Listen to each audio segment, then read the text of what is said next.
Pleasure to be here. And I, when I looked at the title of the conference, Purpose Now, I was just excited because it is such a topical thing. It's an idea whose time has come. We really have to, talk about purpose from a very meaningful place. And we've got to start looking at what is happening right now in human history as a big watershed moment. We've had a very turbulent 21st century already, 21 years into it. And then the pandemic, which has simply accelerated everything that uh, we've been talking about for the past 5 or 6 years in terms of disruption, in terms of scale and scope of complex problems. And here we are, perfect time to talk about purpose. So I'm just going to put some slides on, and I'm hoping you can see them while we talk. There we go, rehumanizing leadership, uh, and it's an interesting idea that, in a way, you know, leadership is nothing but human, right? I mean, I don't think there is anyone who would agree or who would disagree with that. That leadership is a human process. It's a deeply humanizing process. And on top of everything else, the fascinating thing about leadership is that it begins with you, but it's not about you. And that to me is the most profoundly humanizing aspect of it. And yet, if you take a look at the history of leadership, this is the one place where so many leaders fail, whether it's in the world of politics, whether it's the world of organizations and business.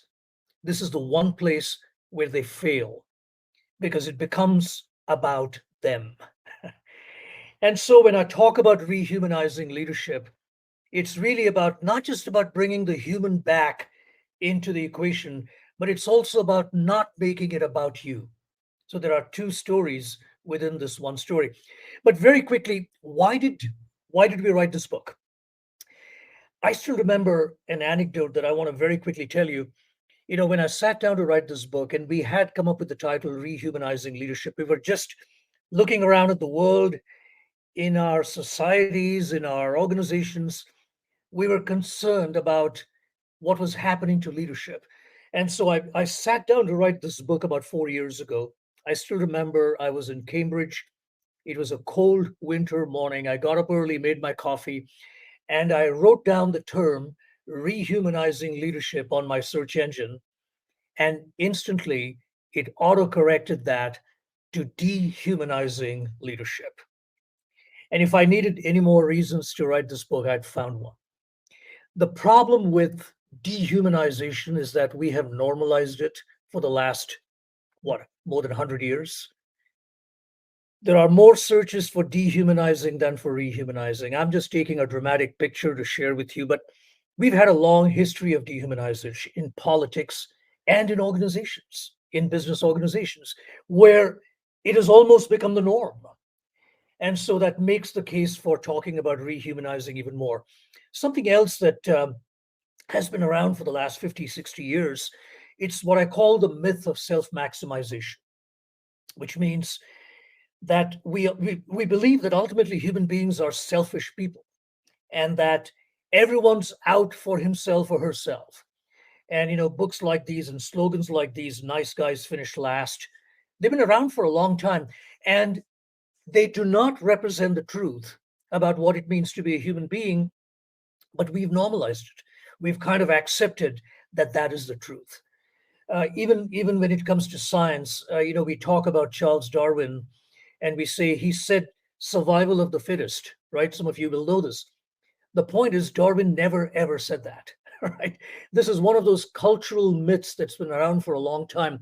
And to me, the time has come to turn a corner on not just on leadership, but on the way we think, because we have come to a stage in our history where the future looks positively volatile and dangerous. Some of my colleagues and I are writing a new book already on post-pandemic leadership. So Frank and Jonathan, with whom I work, we're looking at data that's coming in from the world of AI, the world of displaced jobs, the world of environmental degradation, and the picture is not pretty. So, as it is, rehumanizing leadership is an important point. But when we take a look at the environment in which AI and machine learning are going to start displacing so much of work, it becomes even more important to talk about it. So, very quickly, what are the causes that are going to cause this very, very volatile time that we are in? One, massive digitalization. We haven't even seen the beginning of what's coming around the corner. My friends in Silicon Valley tell me that in the last 3 years, there has been more earth shattering innovation taking place in Silicon Valley than in the last 15 years. And the next 5 years are going to see an extraordinary disruption and a dismantling of the world that we are living in. And here's a graph that tells you about how exponential the technology is, but how flatlined the human adaptability is. So you take a look at the two lines, technology is accelerating in an exponential way, but our understanding of technology, our being able to adapt to it, is still a flat line. And this makes the situation we are in even more potent. And I don't need to say this, and I don't want to spend too much time on this, but the fact is we have completely overshot our life support systems. And we are living at a time when we are going to start looking at extraordinary, very, very, disastrous effects happening in the world, in the environmental context we are in, which is going to have a direct impact on the business. The last slide on this particular topic before I start talking about purpose and rehumanization, to me, this is a century of irrelevance, right? So it's not so much about how successful you are as an organization, how successful you've been in the past, what your capabilities are. But the main question for all of us now is, can you stay relevant in a 21st century, which is dismantling everything that we know? The word dismantling is what we used my colleague and I used in our last book, The Social Leader. And I think we are starting to see the signs of that even more today. And the pandemic is something that has just simply accelerated everything that we know about in the 21st century. So let me get back to the whole question of rehumanization. And I'm just going to go back to the basics over here. And I'm going to talk about four human needs, which are just absolutely fundamental: know, grow, connect, and value, right? And it's a fundamental human need to know. But it's not just know in terms of information, it's know in terms of the context. It's about why we do what we do, right? So there's a very powerful emotional and a feeling content associated with no. Normally, when we talk about no in the Western world, at least, we associate knowledge with the rational mind because we, at some point in the past, decided to separate out the two. But contemporary neurology tells us that you cannot separate out the two, right? Uh, when we think, we are in the very process of thinking, we are feeling, and our emotions come into play. And therefore, the need to know why is a very powerful knowledge need that we carry. Number two, it's about growth. Human beings are motivated by growth. And by growth, I mean moving forwards, making progress, achieving what we call personal mastery in psychology, right? Because it builds a feeling of self worth. And again, the more we understand why we are doing something and the more we understand how we can do it, our sense of self worth goes up. Number three is connect. And I don't think I need to say anything more about that because during the pandemic, at least, we realized how important human connection is, right? At the deepest, powerful level, we are connected to each other. We are part of a gigantic web, even though we've forgotten that that web exists. And we end up assuming that we are individual autonomous entities. We are not. We are part of a gigantic web. And the sooner we understand that and our place in that web, which is what purpose is all about, the better it's going to be for the future. And lastly, value is about meaningful work. For me, I've been working as a leadership coach, a leadership philosopher, and a guide for the last 35 years. I have never ever seen anyone, never ever met anyone who does not want their work to be meaningful.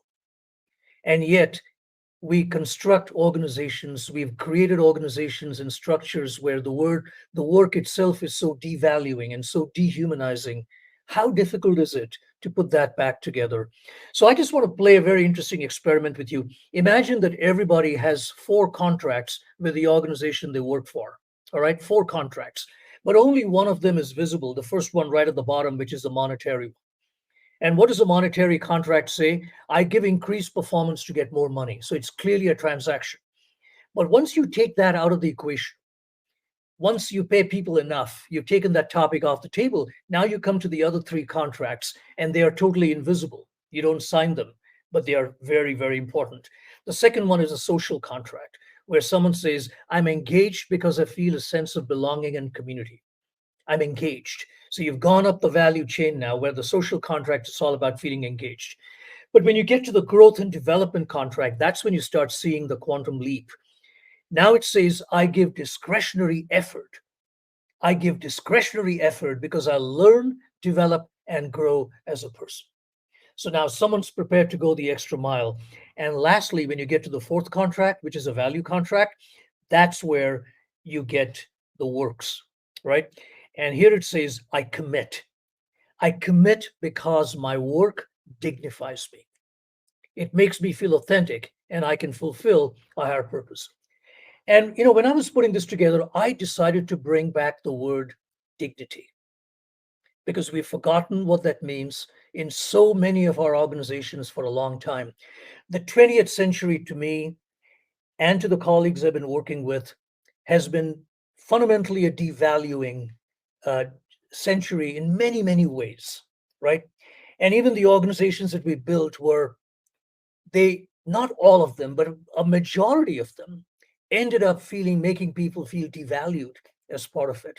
And to me, rehumanizing leadership is about bringing back dignity into the workplace. And this is going to be a quintessential problem as we go into a post pandemic era where we are going to be talking to people who might want to say, I'm going to work virtually in your organization. Um, you know, uh, how does the work that I do dignify me? Or when you start looking at the data coming in from the West, where in September alone, for example, in the United States, there were 4.8 million people who left their jobs. We are calling it the Great Resignation. We want to bring those people back to work. Many of them are white collar workers. People are making life choices now. One of my colleagues, Jonathan, has a wonderful way of describing this. We used to say we used to have the employee value proposition earlier, if you remember. Now we've got to talk about the employee's value proposition because the employee has a proposition to make to the organization. So we are coming to a point where we have to listen to many of these voices, which we didn't have to listen in the 20th century. And this is really where purpose and empathy really come back into the equation.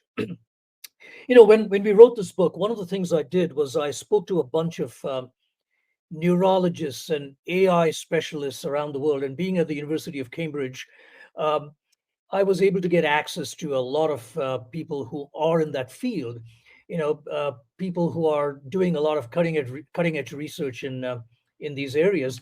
And the question I had for them was, what is it one thing or two things that AI can never replicate, right?